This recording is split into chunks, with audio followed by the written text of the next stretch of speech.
Welcome to the Slop Temple. We pray this video helps. In this video, I will explain how to use Adobe Media Encoder with Animate. First, open your Animate project. Go to File, then Export, and choose Export Video/Media. Select a high-quality format like QuickTime or uncompressed AVI. This ensures your animation retains its crispness before encoding. Make sure to export the full duration of your animation for a complete output.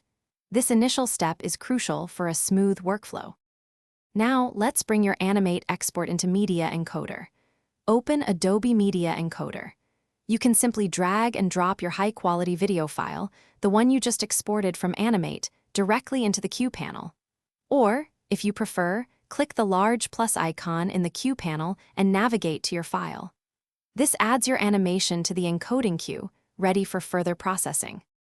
Next, we'll configure your encoding settings. Click on the format or preset in the Q panel to open the export settings. Here, select a widely compatible format like H.264. Then, choose a preset that fits your needs, perhaps YouTube 1080p Full HD for a resolution of 1920 by 1080 pixels. Adjust the bitrate, aiming for 8 to 12 megabits per second for excellent quality without excessive file size. Finally, let's render your video. First, click the blue text under Output File to choose where your finished video will be saved. Once your output destination is set, simply click the green Start Queue button, usually found in the top right of the interface. Media Encoder will then begin processing.